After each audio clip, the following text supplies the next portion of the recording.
In this session, we will talk about queue as a linked list.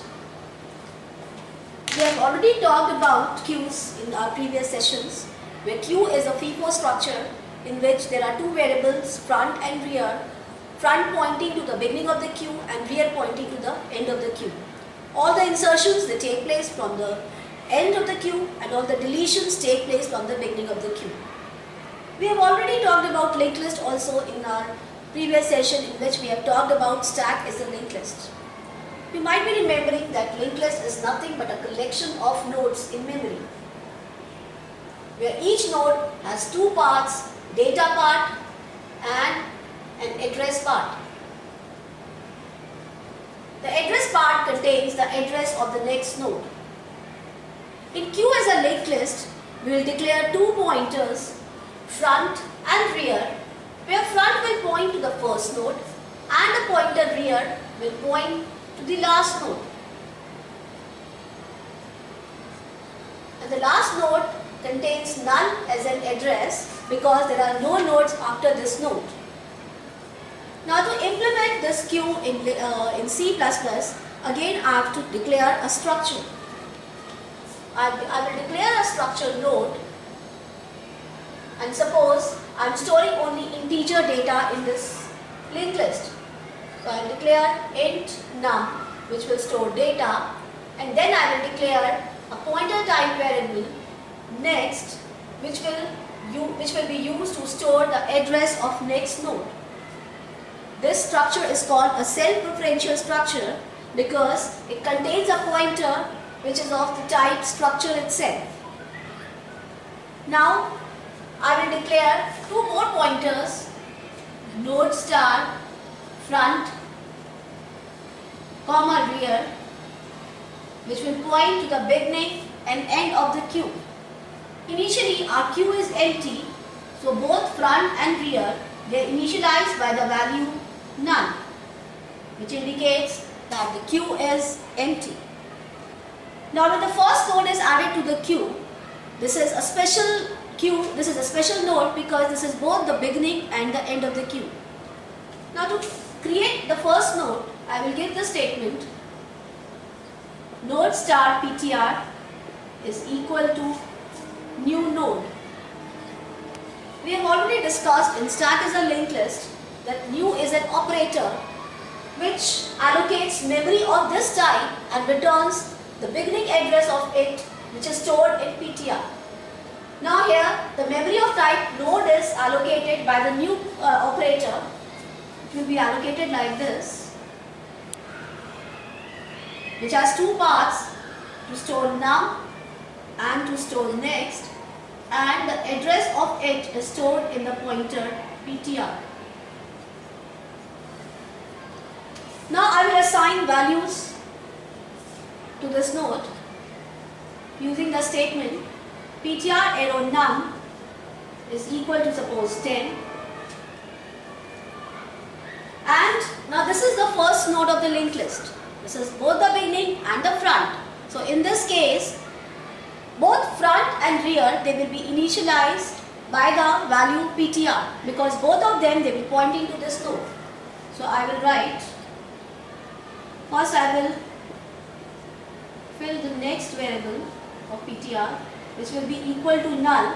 This will always remain null because whenever I add a new node to the queue, it is always going to be the last node. So I can always initialize the value of next of this node ptr by the value null. Now I will say front is equal to rear is equal to ptr. This will be represented in memory like this. This is my node, this is ptr pointing to this node, and now front and rear, both the pointers, they point to this node. When this function will get over, ptr will be deleted from the memory and front and rear, they will keep pointing to this node. Now suppose there are already few nodes in the linked list. So what happens in that case? Suppose the structure of my linked list is like this. There are already few nodes.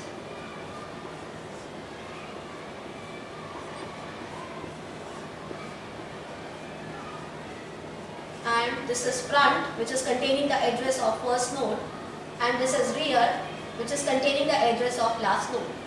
Now suppose I want to add one more node to this queue. Now to add one more node, I again will give the statement like this: node star ptr is equal to new node.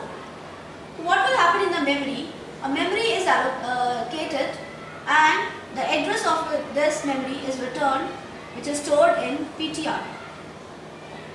Now I will assign some value, let us say 40, to the num data member of this node.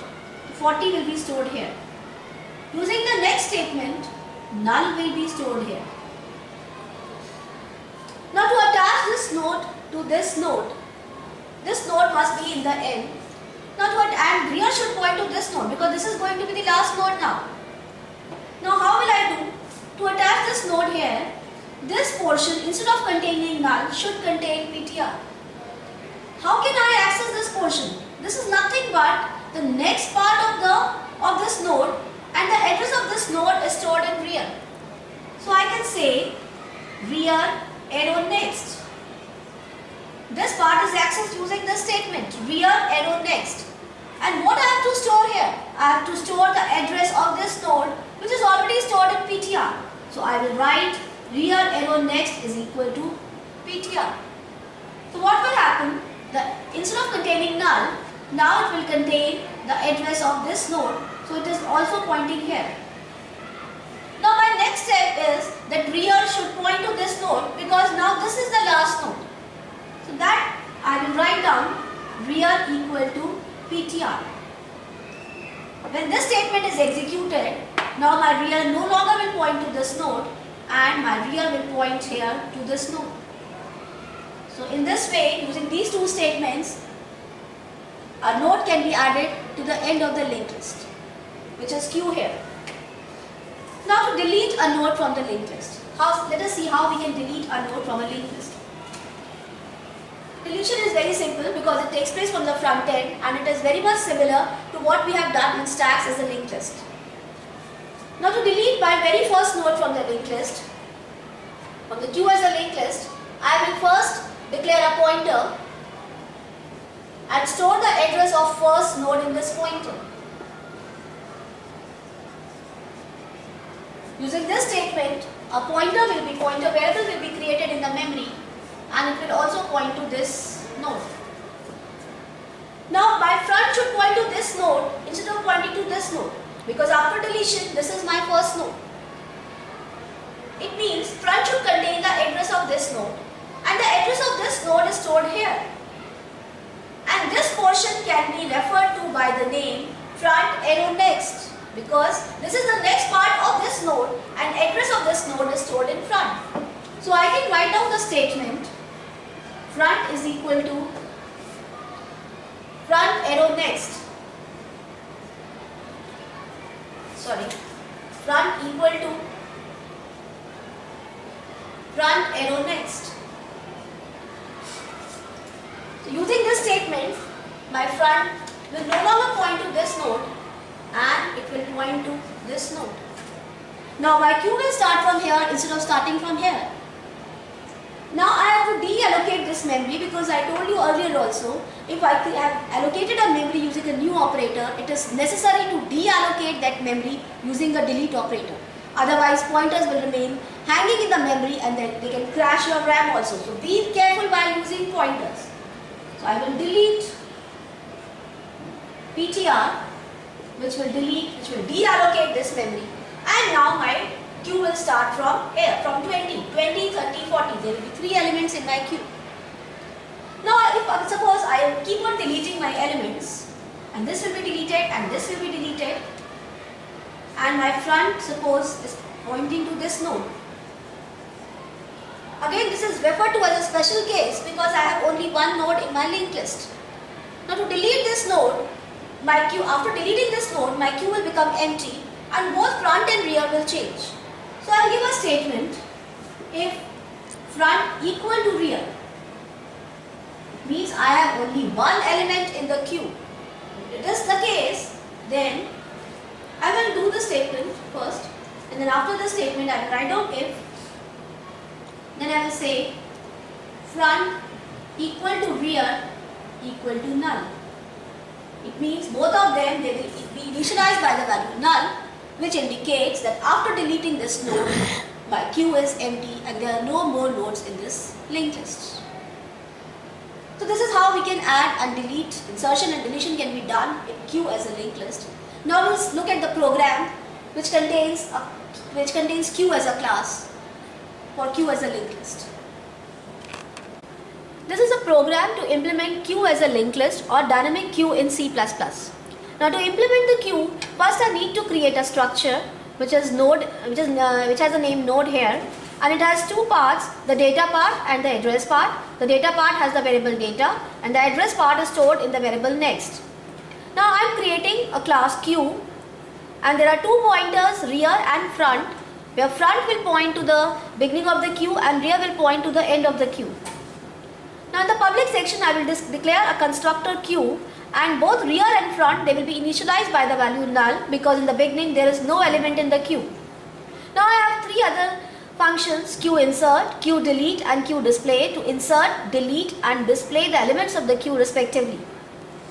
Now to insert an element in the queue, I am first creating a variable temp, and using a new operator I am allocating a memory of type node, and the beginning address of it is returned by new, which is stored in temp. Now I am inputting data and I am storing that data in the new node. I am initializing the pointer variable next by the value null because all the new nodes are going to be added to the end of the queue. Now I am checking if rear is null, then in that case there is no element in the queue and both front and rear, they will be initialized by the value, the address of the new node. And if it is not the case, I am saying rear arrow next is equal to 10 and rear is equal to 10. I've already explained these two lines by explaining the queue as a linked list. Now again, this is the delete function in which I am saying if front is not null, because if front is null, it means my queue is empty and I cannot delete more elements from the queue. If it is not null, I am storing the value of front in a temporary variable temp. I am displaying the data which I am going to delete, and then I am positioning front to point to the next node. After that, I am deleting temp to deallocate the memory. Now to display a queue, I am storing the value of front in a temp variable, and I am using the loop while to move from beginning front, that is till null, till the last node. And I am displaying the value and I am moving from one node to another using the statement temp is equal to temp arrow next. Now to implement this queue, I will create an object of this type in main. And then in do while loop, I have three operations: insert, delete, display and quit. If I call the function insert, it will go to the function insert, create a new node and insert the data of this node in the queue. If I call a function delete, it will go to the delete function and it will implement all these operations. Similarly, to display my queue, I will go to display function and my queue will be displayed from front till rear. This is how we can implement queue as a linked list in C++.